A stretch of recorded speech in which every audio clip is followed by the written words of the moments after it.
This video shows the speeches and actions taken at the Scrap the Green Paper rally on the 7th of December 2023. We'd like to take this moment to apologise for the shaky camera work and difficult audio at times. Was announced. It has caused nothing but shock, outrage and distress in the disabled community. I don't know about you, but I haven't been able to enter one discussion space around it which has not left disabled people in tears. It's hard for us to believe that after all this time, despite the never-ending, persistent voice of disabled people and our DPO organisations, despite the government's claim to uphold the UNCRPD and the culmination of the struggle for human rights of the disability movement therein, despite everything we've been fighting for decades, an abomination such as this green paper has come to exist. We know that this proposal, which is an insult to human rights and dignity, only exists because disabled people and their DPOs were not consulted with from the beginning, which all government departments have an obligation to do under Articles 4.3 and 33.3 of the UNCRPD, the UN Convention of the Rights of Persons with Disabilities. We are tired of being undermined. I say to Heather Humphreys and the Department of Social Protection, we disabled people know much more than you think. We know that these proposals have nothing to do with bettering anyone's lives or lifting anyone out of poverty, but will do the opposite. We know that the proposals exist solely to get more disabled people off disability allowance, which should be a universal support guaranteed to all disabled people to cover the extra cost of disability up to €12,000 a year, and should be given to all disabled people regardless of their ability to compete in a workforce and a world not designed for us, which does not see or understand our needs.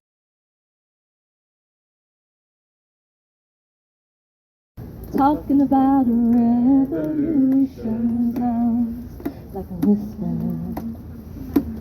Don't you know? Talking about a revolution like a whisper. Well, they're standing in the welfare line, standing in the voices of those armies of salvation, wasting time in the unemployment line, sitting around waiting for a much. Don't you know? Talking about a revolution like a whisper. So, I am tired. I am exhausted. I know I'm not alone in that. But here we all are on a freezing cold street in the dead of winter, trying to respond to a badly thought out, cruel, ideological mess of a green paper that the government were hoping they could push past our communities. I'm furious about the spirals of despair I have been forced to watch as word of this paper has spread. And I'm also Daniella Bella, and I'm speaking on behalf of Neuropride Ireland, a group which normally organises social events and community spaces for neurodivergent people, but recently we haven't been able to do that. All of our time has been taken up with this green paper. Coming to grips with this half thought out proposal took so many sleepless nights, staying up late till 4 a.m. listening to Oireachtas debates, pushing through pain and tears and trauma to get a handle on it all, and then start working on do the work of responding and engaging and demystifying the paper and the process, making graphics and writing, all things we as a community did not have the energy or support for. Some of us at MPI have seen these kinds of initiatives before. Some of us, like myself and many here, are new to this kind of fight and had to learn a lot very quickly while being drawn back to a time in our lives when we often felt like the only advocate we had for ourselves was ourselves. And we were put into adversarial positions with both the medical establishment and the Masters of the Disability Allowance. I've been worried for my friends. Many are frozen in fear by these proposals. Many are in mental and physical health crises because of this. The ones who helped make this rally happen even. The ones who couldn't. The ones who can't even face this discussion. My friends have been worried about my health and well-being too. This is not testimony to be discounted. This is us as an organisation telling you, the minister and civil servants, that you are doing harm. This proposal has terrified our communities. We have families and friends we should be making plans to celebrate with, but instead we have to figure out if we or our friends are at risk of being forced into the Intrio system and to start working for the first time in a long time, or the first time ever. For those of us who are neurodivergent, it can be really hard for us to take our minds off of upheavals like this. You can't schedule panic. It doesn't go away just because you're in a flare-up. It doesn't wait its turn just because we need to go see our friends or do community organising work or play with our kids. This green paper was written for politicians by civil servants. Its language is utterly insensitive to our communities. Neurodivergent people are a community that disproportionately has trouble getting heard by doctors and other professionals. Our conditions are not always obvious. They are often difficult to diagnose. Hypermobility spectrum disorders, mast cell activation disorder, fibromyalgia, POTS, dysautonomia, autoimmune disorders like celiac disease, lupus, multiple sclerosis, PCOS, GI disorders, trauma from being trans or queer, or just trauma from being neurodivergent. Time until diagnosis of these conditions can be substantial, and the doctors often don't know how to treat you once you are diagnosed. This green paper will force our community to retread those traumatic experiences regularly for the pleasure of being put into the government's tier system. This is cruel and unacceptable and will not lessen poverty for our community.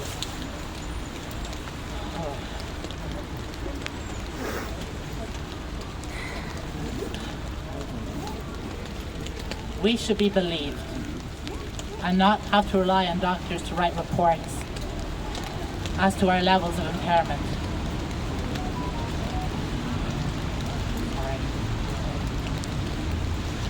When they aren't aware of the day-to-day living nearly as well as we are. We should be believed when we say that we can't do something or that doing something will cause us harm. We should be believed when we say that we need sensory breaks or time away from people or mobility equipment. We should be believed when we say we are disabled. Sorry, the rain is making it hard to do anything. Our country shouldn't be chasing Euro to see how many more people we can force into work. We should be leading the way in caring for each other so that disabled people feel like we can make meaningful choices about our own lives. We should be leading the way with a guaranteed income for disabled people that matches the cost of being disabled. We should be leading the way by doing away with means testing so that disabled people can choose to work or get married or save money or receive inheritance without fearing for their supports. But most importantly, we should be leading the way by actually listening to disabled people from the beginning when designing the systems that affect us. The government must scrap this green paper.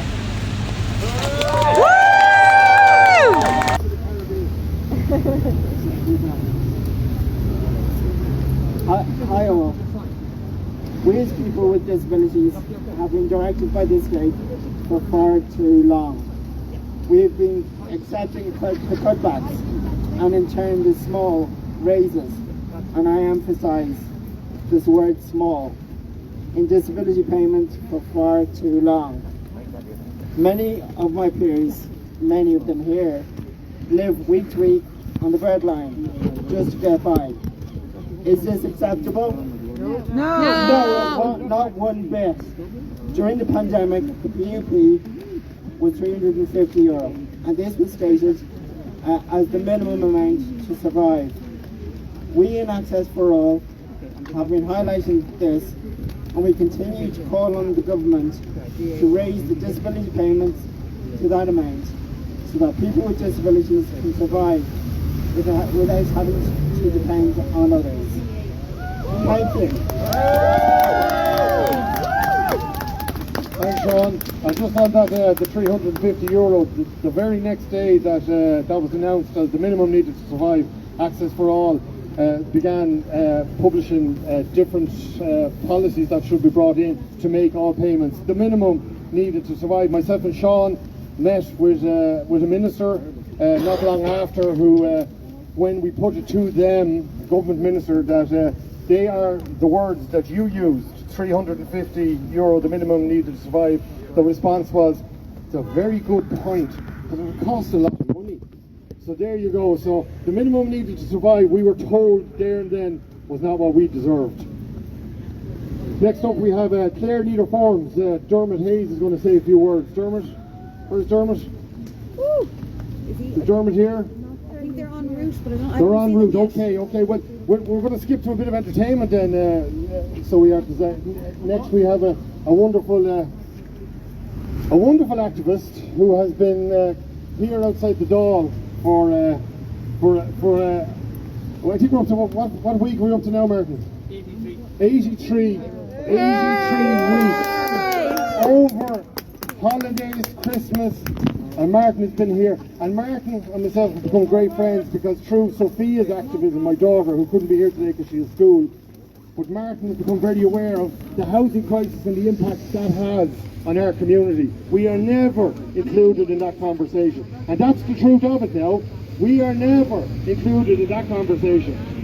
People with disabilities aren't even, you know what? All they want you to do is either stay at home or go into an institution. Mommy and Daddy can look after you, and when they can't look after you, we'll bang you in a home. Not good enough, not acceptable, and we won't tolerate it anymore. So we're so happy and so proud that Martin has decided to come and sing, because normally this wouldn't be his time, but to give this voice to us, to give us our input, to give people with disabilities a little piece of the housing crisis. Martin.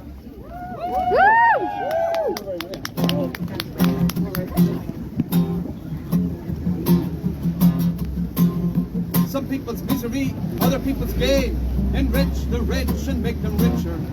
They see property as an opportunity, a business that'll make the sickness sicker. If they build too many houses, it will drive down the price. It's cold economics to this. So there's no will to address it, cause it's not in their interest. We've seen it over time and time again. Everyone should have a home. Everyone should have a home. In this world, in this life, it's a basic human right to have a dignified place you call your own. Everyone should have a home. Everyone should have a home. Safe and warm where you belong. Everyone should have a home. Housing developers that are hung up on greed, hungry vultures swooping from the sky, crucifying rents that are on the increase. Shamefully they bleed the people dry. All the vacant properties, we can see them in our towns. Sign the papers and take down the boards. A home, not a hotel. A home, not a hostel. A home, not a cardboard box on the side of the road. Everyone should have a home. Everyone should have a home. In this world, in this life, it's a basic human right to have a dignified place you call your own. Everyone should have a home. Everyone should have a home. Safe and warm where you belong. Everyone should have a home.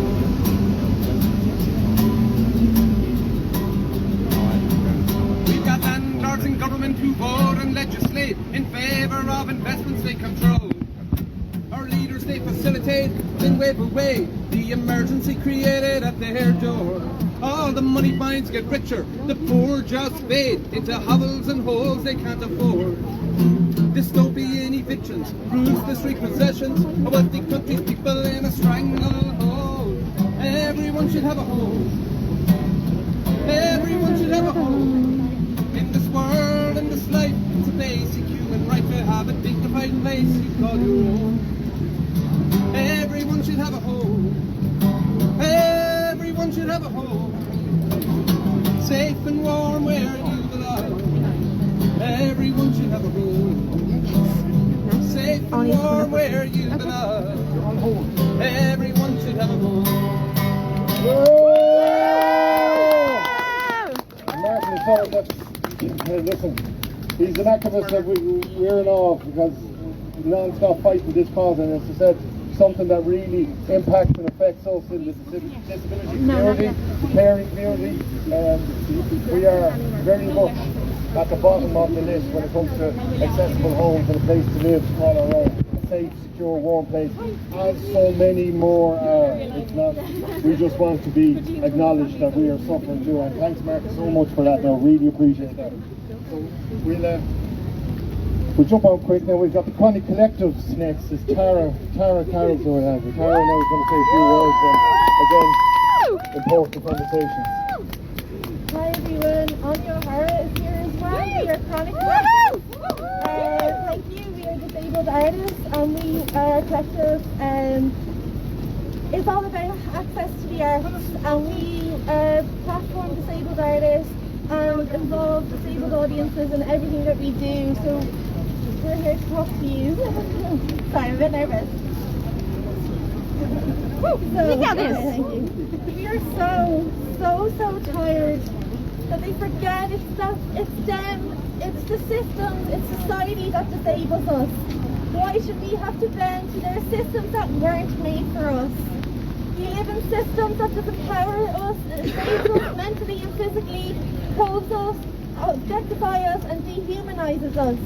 This green paper will amplify this and undo all the work we have done as a community, our care work, our access intimacy for each other, the constant fight to have our voices heard and a seat at the table. This paper will push our community into invisibility and not visibility, like they ignorantly think. They just want us to bend to them, but we won't do that. We can't, because if we do, we won't survive this. This green paper is targeting and threatening the most vulnerable people in our society. Because we often forget that the disabled community that isn't just one box that we tick, it is often multiple boxes that we tick. Because there is intersectionality within our disabled community. It's people of colour, trans, LGBTQ plus communities, the poverty community, unhoused communities and so forth. They are also the people who this green paper are targeting. And if you believe in justice and the just society, that we need to think about this green paper for them and for all of us.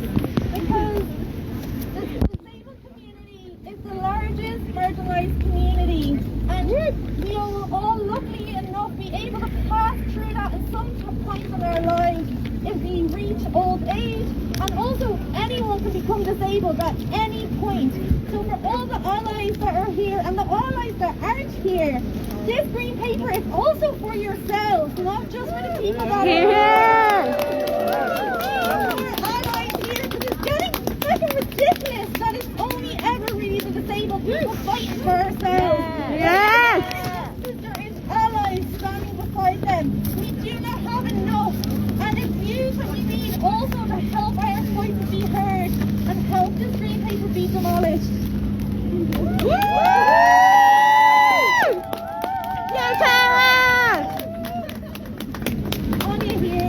I need more hands. Yeah, I won't speak for long. I want to speak on two things. Firstly, I'll say a little bit about disabled artists. Just briefly, this will kick us out of the arts. This will make it impossible for us to continue practicing. We will be pushed into boss schemes and free labour, or we will lose our payments. Yeah! So if they want more disabled people in the arts, work with us. You know that this is not going to make us work more, which is the most ridiculous shit I've ever heard. Second of all, I want to call this out for what it is. This is a copy of a Tory policy which forced disabled people further into poverty. They know this. This is a money-saving scheme. This is not any, out of the goodness of their hearts to save us. My hands don't work. The disabled community is growing and growing, in part because of the rampant COVID just let loose. They're afraid that they'll have to spend more money because there'll be more people on disability payments, so they're trying to kick us off. This plan is simply to put us further into poverty, to shut us up, and it needs to be scrapped. Thank you. Thanks very much. Thank you. And that's for sure. This is exactly that. It's a box-ticking exercise without our input. You know, I mean, we keep going back to that €350 is the minimum needed to survive. And actually, at the consultations which I attended, they were farcical to say the least. The first one was abandoned due to the fact that all they wanted to talk about was how to get us to work, when people had come from all over the country to highlight the poverty they were living in. It was abandoned, it was put on hold, then we came back, we had a, I don't know what you could call it, down at the Mansion House, and it was again, it was nothing, only the civil servants. They kept referring to us as customers. The customers that we deal with are calling out for this, and we were like, who are these customers? Who are these clients? Another of their favourite words. We're not clients, we're people. We're people that can't survive, people that can't live, people that can't get food on the table. I'm going to refer to Kaylee, who coined the phrase during the cost of living crisis, at the end of the week she has money for milk and eggs. That's it. McDonald's is a treat at 28. Disgusting. I'm sorry, it's disgusting. And you should be listening to that in there. You seem to be oblivious to our words, and it's not good enough anymore. I'm going to invite up now Blezzing Dada. First Blezzing Dada. We have Blezzing Dada. Blezzing's on her way. Okay, not here, not here. We're going to get Cír to speak on behalf of Disabled Women Ireland. And Cír is a very powerful activist. Can't hold everything. So, hi, I'm Cír, and right now I'm representing Disabled Women Ireland, a DPO advocating for the rights of disabled women and other marginalised genders. Firstly, I would like to start to state on behalf of Disabled Women Ireland that we categorically and absolutely do not approve of this green paper, despite the government's claims that DPOs approved of it. DWI are firmly against the idea of tiering or grading human beings based on their perceived capacity of work. To believe that disabled people are fully right-bearing members of society and such, regardless of impairment, we must be entitled to live full and fulfilling lives with the support and services that can facilitate that. We all know that this proposal has already caused great concern amongst the disabled community. We could speak for hours about the problems with it, and many of us already have. But today, Disabled Women Ireland would like to highlight some crucial points that you may not be aware of. Firstly, in 2021, the Department of Health issued a report titled The Disability Capacity Review of 2032. This report outlined predicted levels of needs and expected services. It reported that number of adults requiring services is expected to be around 5% higher in 2022 and 17% higher in 2032 compared to their 2018 levels. Similar rates of growth are predicted amongst those with intellectual and physical sensory disabilities. Relative to a baseline of 2018, spending in 2032 would need to be between 250 and 450 million euros higher to meet this demographic. We do not for 1 second believe that these predictions did not have some bearing on this proposal. Ultimately, this paper is not about how to make the lives of disabled people better. It is not about enabling us to access work or the freedom of poverty. It is about how they can reduce the predicted spend. It is cynical, it is callous, and it is all about their bottom line. But could it be effective? We don't believe so. And even at the Dublin Castle public consultation, an expert from the OECD stated that moving people off disability payments is virtually impossible. Even these experts that the department invited to speak did not agree with it. They actually said we should consider to offer benefits irrespective of people's employment status. The minister strove to ensure us that this isn't about cutting costs. Nobody would lose their benefits. But yet, One of the proposed outcomes is that approximately 50% of total disability payment recipients would be on Tier 3. And as such, with the kind and benevolent help of NTRIO, move into full-time employment and remarkably would not need disability payments anymore.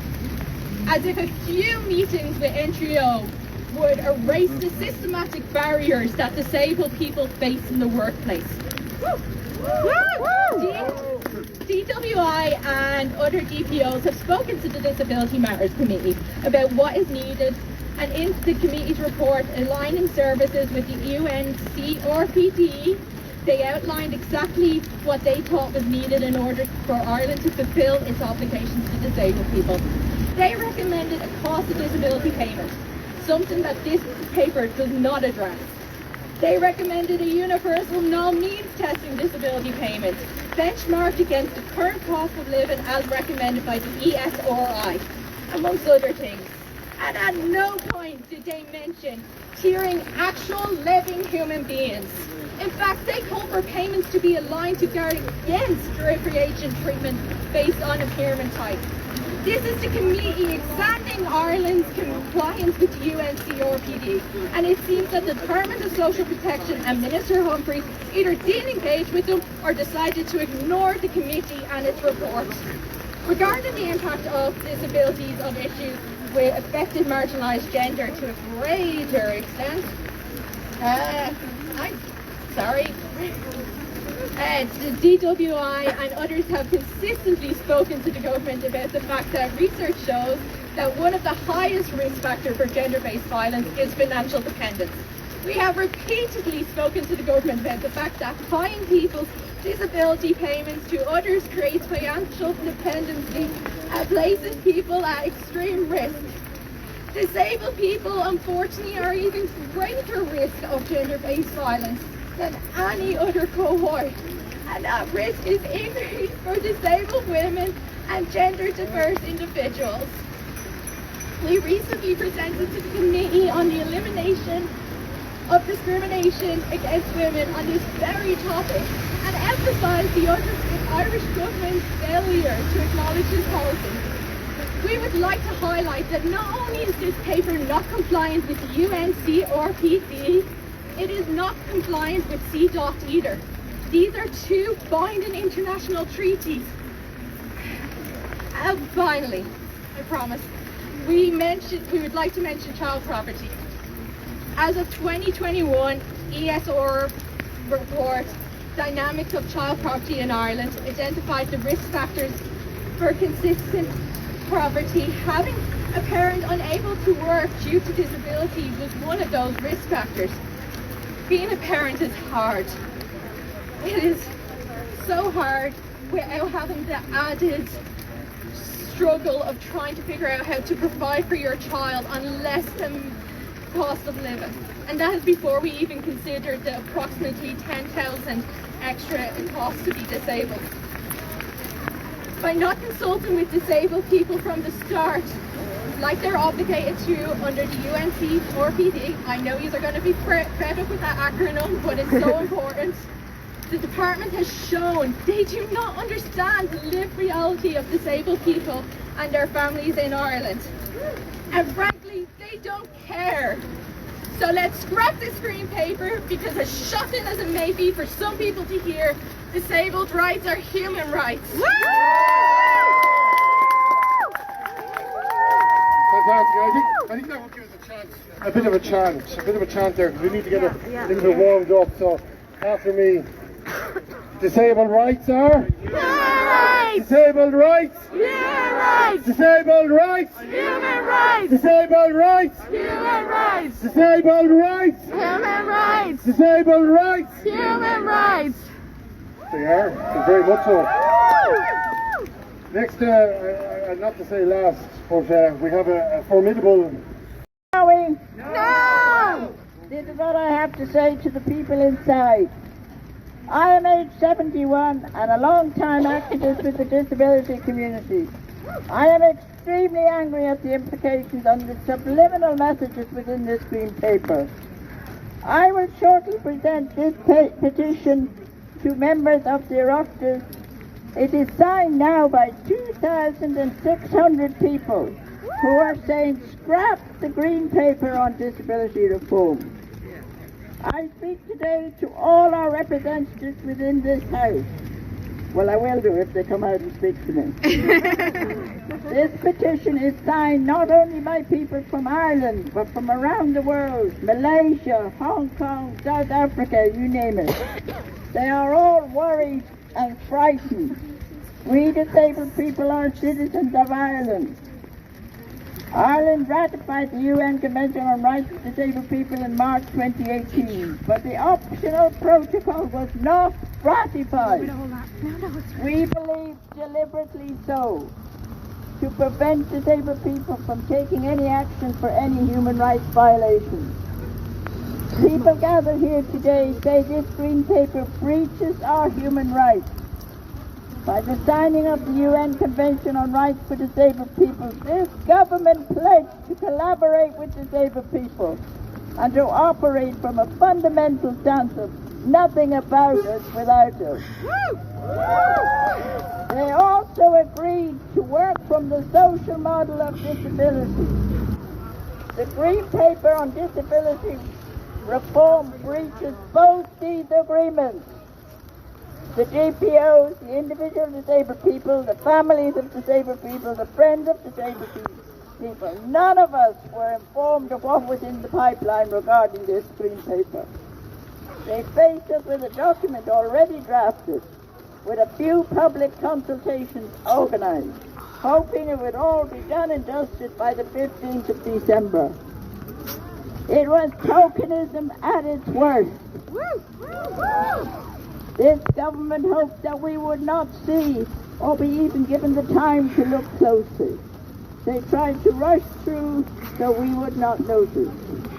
Thankfully, the disability community is strong and on the ball. Yeah! We spotted the weaknesses and the threats. Secondly, we spotted and quickly the medical model of disability used to underpin this green document. This goes against the UN Convention of Human Rights. This government decided that our bodies, our impairments and illnesses will be scrutinized by doctors or assessors who will decide, based on the medical model, whether or not we are fit for work or have the capacity to work. They intend to categorize disabled people 1, 2, and 3. Like animals, I have to say. To our organisation, they intend to categorize disabled people 1, 2, and 3. This is inhumane, disrespectful, denies our integrity and our identity. It pigeonholes us as less than human. Using the medical model, it absolves this government from addressing the ableist structures of society, the marketplace and service provision, poor transport, no personal assistance, increased poverty, increased cost of living, all of which prevents disabled people accessing employment. We cannot work in an ableist society without challenging the ableist barriers and the structures to prevent us from access to work. The Green Paper is framed such as to imply that we are at fault. We are being lazy, unwilling to work. We are the malingerers. We do not want to work. We are the ones who need to be the change. How dare this government present us with the Green Paper, having decimated our lives by cuts to services, degrading community support, increasing our cost of living, poverty compared to non-disabled people. This government has negated our ability to live equally with all other citizens. How dare they scrutinize our bodies without first scrutinizing the ableist and discriminatory environment of the society in which we are expected to live. A completely ableist Green Paper from a completely ableist government. We are not fools. We read it and we see the implications of this document. We reject the medical model as underpinning of any legislation. We will hold fast to the rights of the UN Convention on Social Models.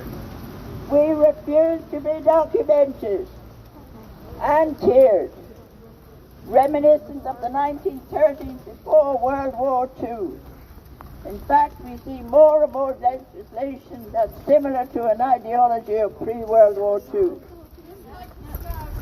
Our disabled people, old people, are part of our community, and yet now they're being forced out of hospital into nursing homes all over the country.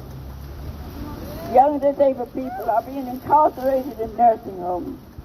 Disabled people are being threatened about their benefits if they do not go for training or jobs. We are seen as the problem.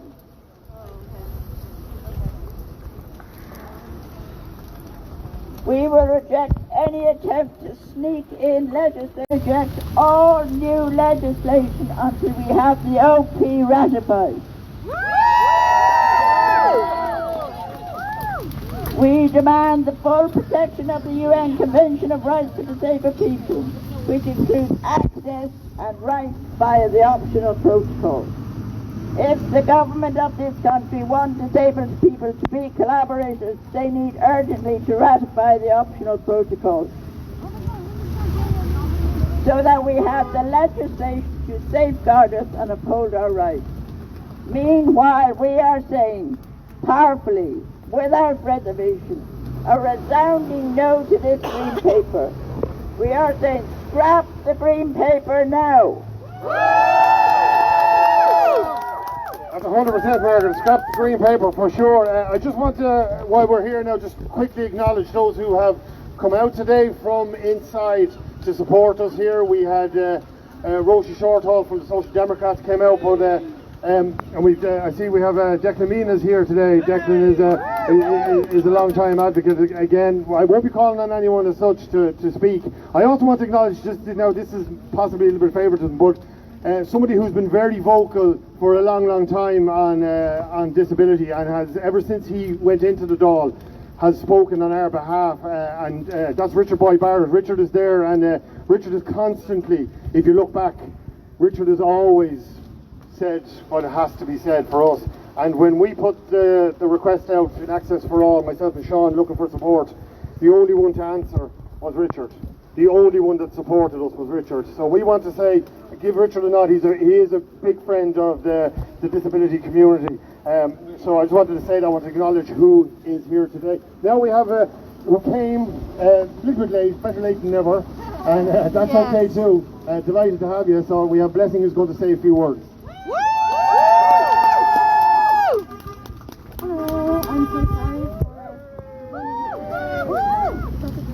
I'm so sorry for running out of time. It's very ironic that the day that we talk about disability justice, the day that we talk about disability justice is the day that I'm in a flare at the moment, so that's why I am very late at night. But my name is Blezzing Dada, my pronouns are she, they, and I am a mental health activist. For those who don't know, I live with several chronic illnesses, including ME, fibromyalgia, POTS, arthritis, and the list goes on.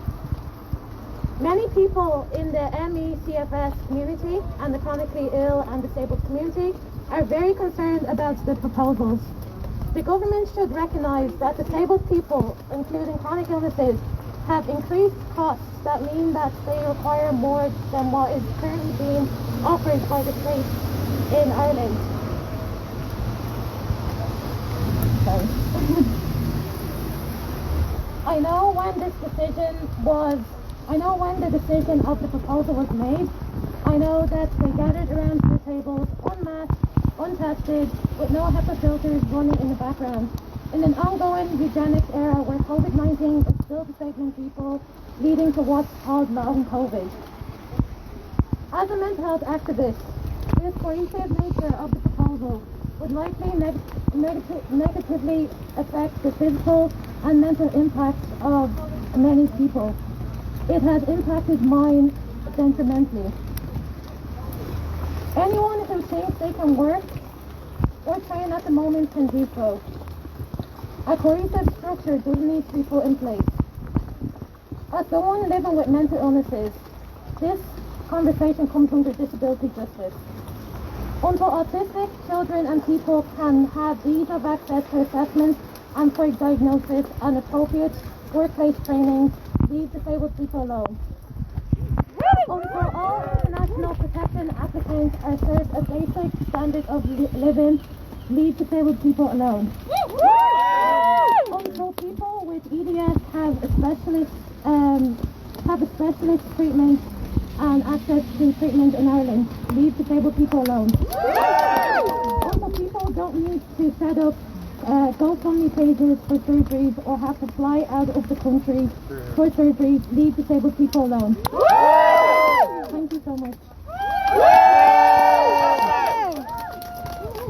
I think that sort of says a lot too, doesn't it? That we have to leave the country just to access basic services and to be able to listen. We're not living. That's the truth of it. We're not living in Irish society. That's just plain and simple. People with disabilities, we're invisible. We mean nothing. It seems to be the case. We saw through COVID, we had to fight just to stay alive. They were going to kill us off in the case of we were going to put too much pressure on the health service. The man who fought that one for us and on behalf of us has been a long time disability activist. He's a son who's a wonderful young man. We had a little chat here because I know we hadn't invited any elected today to speak. There was a reason behind that. The committee decided, and you know, I was the only male voice on that committee. I wasn't going to argue, but they've all agreed that they would like Senator Tom Cloonan to say a few words today, because Tom has fought for a long time around our rights and what people with disabilities are going through, because he's gone through it. Thanks very much.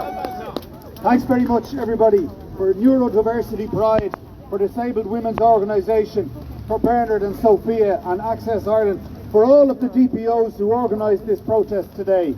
And shame on our public representatives who have not come out here into the rain to at least see you and shake hands and just acknowledge this protest. This disability green paper is an absolute travesty. It contains only one suggestion. It is a blueprint for a Victorian, Dickensian, functionalist, ableist view of disabled citizens like you, like my son. It's absolutely a vile and repulsive document, and it should be dropped immediately. To quote the great Snoop Doggy Dogg, when the cops come in the club, drop it like it's hot. They need to drop this legislation like it's hot. If Minister Humphreys thinks that attacks on children's shoes was politically embarrassing, this is a recipe for the subjugation and subordination and targeting of disabled citizens. It is it flies in the face of all of the aspirations and the ambitions as set out in the United Nations Convention on the Rights of Persons with Disabilities. Under this proposal, the Green Paper says that they will medically examine, how dare they? They will medically examine, compulsorily, 225,000 disabled citizens within 5 years. That means they will have to medically examine 1,000 disabled citizens every week, 52 weeks of the year for 5 years. And we are people who can't get a medical appointment. We can't get physiotherapy. We have children with complex spinal needs who can't get surgery at the moment because the lists are suspended. Disabled children are the only cohort of children or citizens in this country who are refused treatment. It's an absolute disgrace. I can't sleep at night with this. And in this context, the Department of Social Protection comes up with this idea. What are they thinking? What planet are they on? We have to resist this. And I'm sorry to say this. I introduced a debate in the Shannon, and we got Minister Humphreys in to explain what this Green Paper is about. and several government senators stood up and defended it. Think about that. Spokespersons on disability trying to defend this absolutely disgraceful blueprint. We must resist it. It's a cut and paste, a photocopy of the Tory policy introduced as an austerity measure in the UK in 2008, which has led to a surge in suicide amongst disabled citizens in England, Scotland, Wales and Northern Ireland. And so much so in Northern Ireland that BBC Spotlight did a special focus on it. And this is their big idea, to copy that. Well, we now know they've come out, they're out in the open. That's what they think of you, that's what they think of my son, that's what they think of us as a community of activists, of carers. I just want to thank you all for coming here and for organising this protest. And I want to also thank you for allowing me to speak, because I know that your voices are the most important voices. But I just want to say, for as long as I'm in there, I'm going to shout from the rooftops about this, and we'll embarrass them. We'll show them up, and they will drop this green paper. They will drop it. Thanks very, very much, and mind yourselves in the rain. Great, thanks very much for that now, and it goes to show exactly, yeah, this is what we have to do now. We have to come out here in the rain, the pouring rain, and we have to fight so hard for what's right and what's fair. There we go now. So I've been called, we need a few chants. So, and she is the boss, I won't lie, that's the truth of it. So she is. So, have you a chant for us? What do we want? Scrap the paper. What do we want it? Now. What do we want? Scrap the paper. When do we want it? Now. What do we want? Scrap the paper. When do we want it? Now. What do we want? Scrap the paper. When do we want it? Now. Louder. What do we want? Scrap the paper. When do we want it? Now. What do we want? Scrap the paper. When do we want it? Now. What do we want? Scrap the paper. When do we want it? Now. What do we want? Scrap the paper. When do we want it? Now. I think they heard another one. Oh. What do we want? The OP. When do we want it? Now. What do we want? The OP. When do we want it? Now. What do we want? The OP. When do we want it? Now. What do we want? The OP. When do we want it? Now. What do we want? The OP. When do we want it? Now. What do we want? The OP. When do we want it? Now. Brilliant.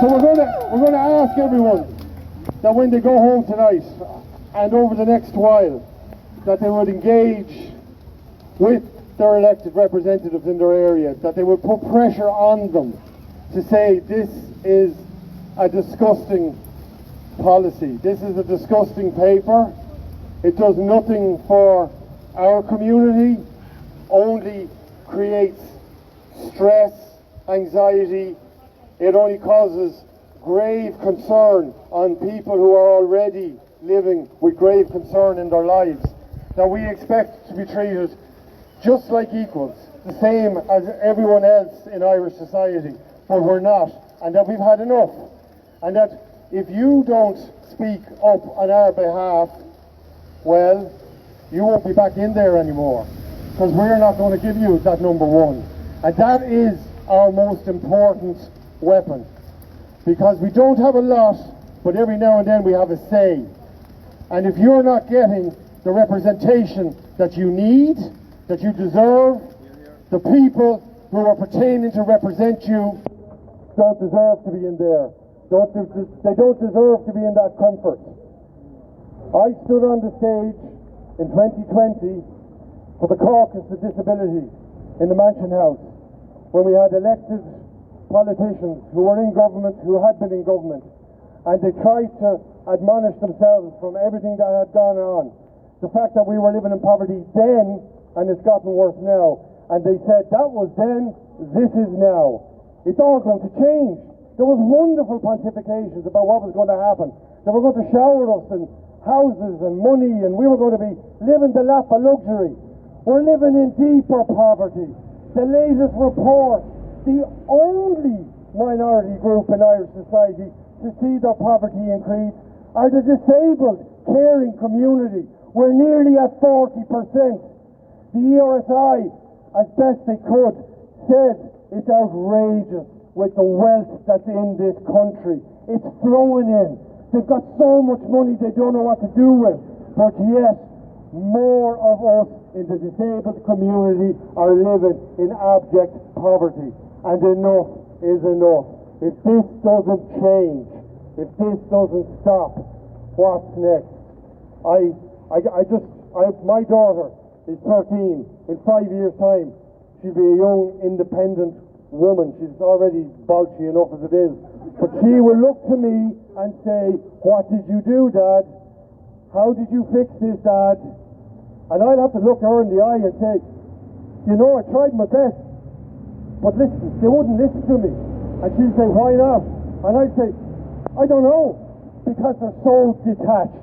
They're so removed from our poverty, from our isolation, from our suffering, that they don't seem to care. But they care once every 5 years when they knock on your door and beg you for that number one. You remember who supported you. You remember who stood up and fought for you. You remember, because that's the only way you'll get their attention. And when they go on and say, "We're going to make the change," that change doesn't happen. Time to go. We need people that will make the change. And that's what we need. And that's what we have to do. And that's our power. And we are disabled people, caring people. We are equal. And we deserve that equality. We deserve to be cared for, to be appreciated, and we deserve the respect that every other Irish person gets. So enough is enough. Enough is enough. Look, we all know this issue. We're here because of this. Not everybody does. Yes, get onto the local representative, but also spread the news. Hashtag scrap the green paper. Our YouTube channel has videos of activists talking about how it affects them. Make sure every person in your life knows about this and knows how it affects us. Sign the petition. We have to march. Let's keep the momentum going. Now we have an uplift, and we have a petition with which we want to make a presentation. Now we had asked the individual who wants to push through the policy, would they come out and accept it? She said no. So there we go. Instead, we have the leader of the largest opposition party here, quite possibly the next Taoiseach, I don't know, I can't. The voters, you're all mad. You keep saying you will, then you won't. Quite possibly. Margaret wants to present this petition to Mary Lou MacDonald to show her that we really want change, and we are going to hold our electeds to account if we don't get that change. Mary Lou, we are happy to give you this document. We're not happy that what's going on, and there are people in here are telling you what's going on and what they're frightened of and what they're fearful of. Step at the back. We have 2,600 signatures here from around Ireland. The petition is still ongoing. Please accept this on behalf of disabled people and try and do something to improve disabled people's lives. We are beginning to come to the end of our tether. We need action and proper living conditions. Thank you very much for accepting the document.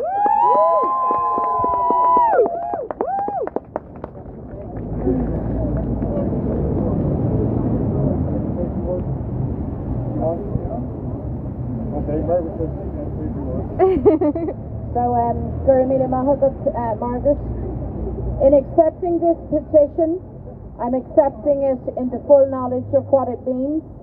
You have entrusted me with this. I will bring this to the Minister. We will bring this to the members of the Dáil. You make your case so eloquently. You are your strongest and best advocates. But we now need to stand shoulder to shoulder with you. And it's down to the old saying, nothing about us without us. Nothing about us without us.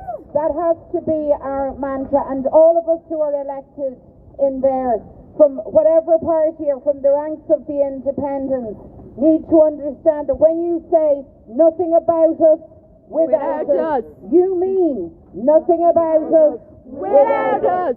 So thank you for entrusting this to me, Margaret, and I will make sure that this goes to the right place, and we will work with you between now and March and beyond to ensure, as full citizens, that you enjoy your full entitlements and rights. Ganairi live is Guramila Mahagus Delair.